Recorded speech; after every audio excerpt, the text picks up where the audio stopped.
Okay. Sorry about that. I'm just trying to set up my cell phone for recording this message. I've been trying to do that for the past few Sundays. Some attempts I have been successful, some I have not. So my phone is not really working well. A few things. First, as we have announced a few Sundays ago, that we have started or restarted our Sunday school. And this is the third Sunday, so we have a Sunday school for adults during fellowship time at around 11:30 to 12. I think today's topic is about something along the line of dying with dignity, or that whole topic of euthanasia. So if you're interested in that, we are inviting you to the church office at around 11:30 to 12 if you are interested in topics like that. And there are flyers at the back in the narthex for some other events, like, for example, the Blessing of the Pet that is coming up next Sunday at 2 o'clock. If you have a pet that you want to be prayed for and be blessed, please, you're so much invited to come on Sunday at 2 o'clock in the afternoon. We're going to meet at the church parking lot, and we're going to bless your pet companions. There are flyers at the back if you want to be reminded about that you can take. And also, the Messy Church event is continuously inviting us, and it's going to be next week, and that's going to be on the 29th, I think. And there's also flyers at the back. We're trying to make this sort of an ecumenical effort in inviting other churches to participate as well. So I've been in there the last time. It was a great event with the Lutheran Church leading it, and the Episcopal Church is also there, and I'm there, and it was a great event of just doing this alternative type of worship and fellowship with believers here in Sitka. Well, I just want to share first that as I was preparing for this message, that I wish we have another lesson that I would be preaching today, because this is a difficult text to preach about. I remember the first time I preached on this text was about 12 years ago. There was a homiletical contest in seminary that I decided to join. And so after a few days, I got this letter saying that I did not even made it to the first cut. So that was the last time I looked at this text, and well, not until today, and the past few days I have to look at it again. And so bear with me as I invite you to this sermon entitled, "Whose Image Is It Anyway?" And I think I have something different to share with you about in concerning this text. The passage today started with a sort of a feeling of frustration in verse 15. The religious leaders knew Jesus was speaking about them from the previous parables that he talked about, the parable of the two sons, to the parable of the landowner, the parable of the wedding banquet that we have talked about last Sunday. They knew that they were the one referred to as the disobedient son, the wicked tenants, and the ungrateful invited guests in the wedding banquet parable. So they did something probably against their will that day. But during that time, it was a necessary decision, they think. They joined with the Herodians, the political traitors who supported the reign of Herod, the defectors who chose the side of the cruel empire. The Pharisees and the Sadducees hated them. But that day they have a common enemy, so to speak. So they plotted together as a way to trap Jesus. And it was viciously smart, and so they think. The question was, is it lawful to pay taxes to the emperor or not? And if Jesus would say yes, he will be accused of dishonoring Israel. If he said no, he will be accused of insurrection. And so comes the famous line that reverberated throughout history: "Give to Caesar what is Caesar's, and to God what is God's." I heard a funny story about a little boy who wanted a $100 so badly. And he prayed, but nothing happened. So he decided to write to God. So after writing to God that, Lord, I am requesting $100, he put it in the post office. And the postal authorities, not knowing what to do with the address God, USA, they decided to send it to Washington, to the White House. And the president, upon opening it, was so amused and touched that he ordered his secretary to send $5 to the boy because he thinks that $100 is too much for a little child. And so the boy got the money and sat down to write a thank you note. And he said, Dear God, thank you for sending me money. However, I noticed that for some reason you sent it through Washington. And those guys, as expected, deducted $95 in taxes. There you go. Well, but Jesus responded to his accusers in somehow an almost conniving way. Because scholars will say that because of the typical Jewish disdain with anything that has a graven image in it. Remember the law that says, do not make any graven images before me. And because that denarius has the image of Caesar Tiberius on it, no faithful Israelite will go around carrying a tax coin or a tribute penny in their pockets. And so when Jesus said, show me a denarius, one of his accusers said, well, here, I got one. And then he probably was saying in his mind, oh my God, what did I just do? Because Jesus was somehow shifting the public pressure back to his accusers when he responded that way.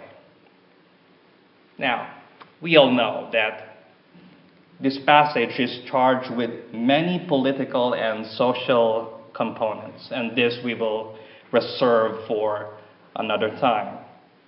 But I invite you to look at this passage in a new and somehow a slightly different perspective.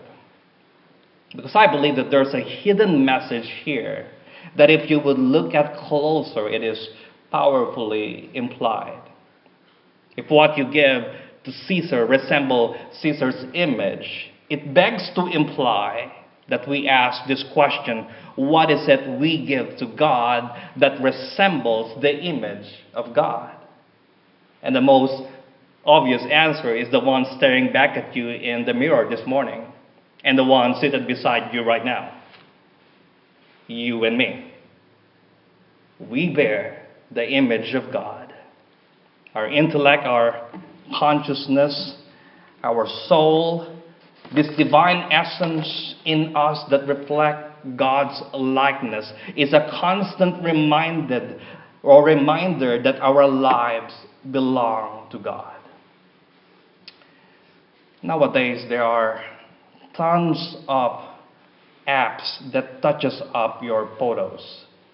If you would somehow be aware of that, some of you who are using your tablets or your iPhones, that could somehow erase your blemishes or smoothen your pores or brighten up your eyes or make your face a little bit skinnier.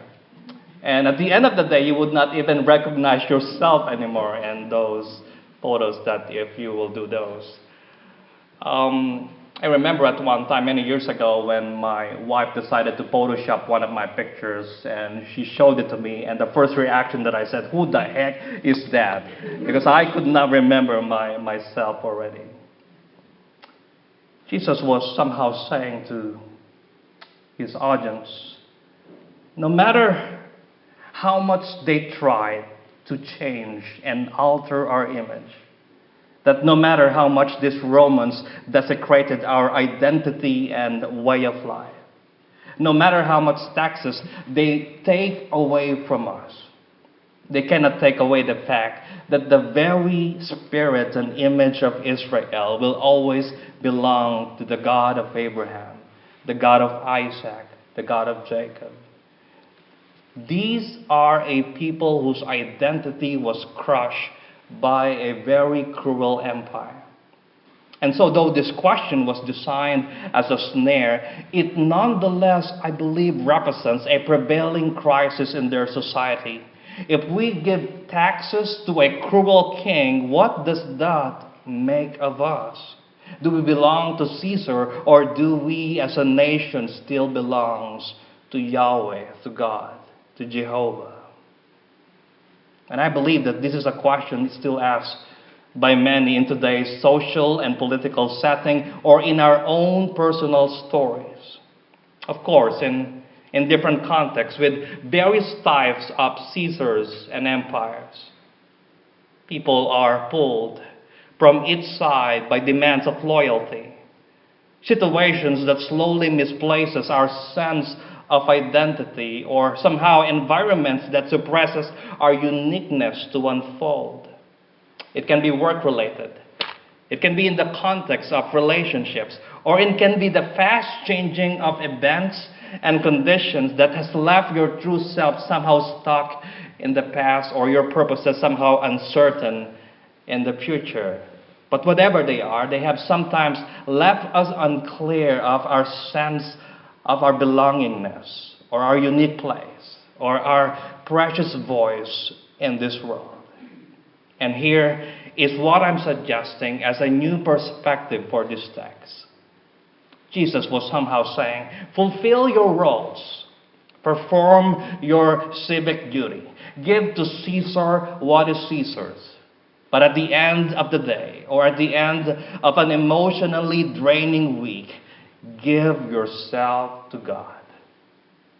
See yourself, your image, still intact and whole and complete in the presence of your Maker. Rediscover your unconditional belongingness in God. Because there you will hear and know and affirm your interior voice. Your self-awareness will grow. Give to Caesar what belongs to Caesar, but then give yourself to God because you belong to God. And no empires in this world can change that, or no situations in this life can alter that.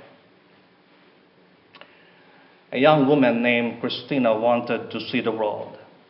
She's tired of living in the Brazilian neighborhood. She dreamed of a better life in a city. One morning, she ran away, breaking her mom's heart named Maria. And so Maria, the mother, knew the difficulty of life on the street that she decided to follow her. With the only money she got left, she purchased and filled her suitcase with pictures of herself. Then she went to all the places in Rio de Janeiro, in bars, in hotels, in restaurants, in nightclubs, in parking lots.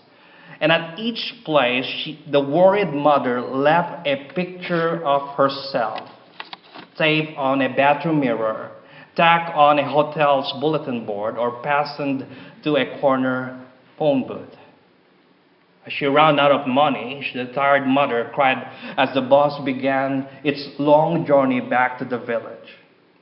Meanwhile, young Christina's dream became a nightmare. She is sick, she is homeless and longs so much to go home, but somehow her village seems so far away. And then one day, as she was coming down the stairs of a very ragtag old hotel, she saw one of the pictures of her mother in the lobby mirror. She could not believe her mind. Her eyes burned and her throat frightened as she reached to get the image of her mom. And written on the back of the picture, the mother wrote these words: "Whatever you have done, whatever you have become, it doesn't matter. Please come home." And that very day, Christina went home. The next day you look, or the next time you look at the mirror, ask yourself, what image do you see anyway? When you see an image of civic responsibility, then may you be wise in knowing your obligations. Give to Caesar what belongs to Caesar. when you see an image of uncertainty and somehow a sense of incompleteness, may you look a little bit closer and see the image of God. And in that image, may you find your way home like Christina.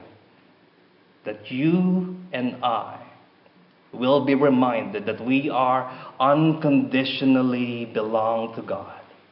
And when we give ourselves to God, somehow God takes us and gives us back as a gift to others, as a gift to our community, as a gift to our nation, and as a gift to our world. I believe this is the message of life today. Amen. Let's come to the Lord for a short prayer.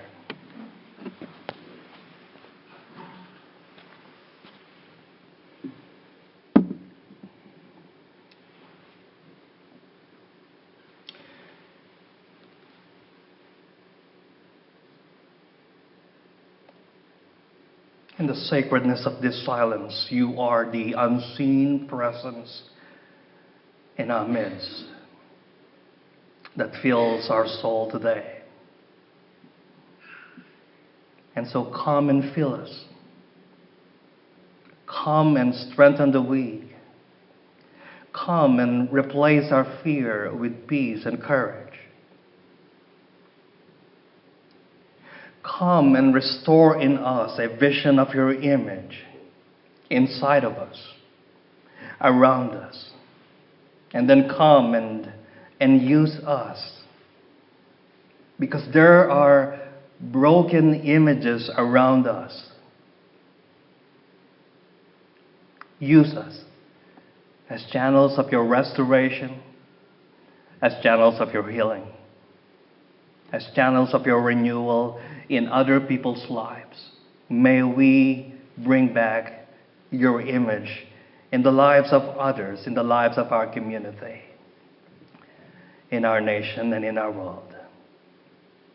In the name of the one who have taught us to pray, Our Father, who art in heaven, hallowed be thy name.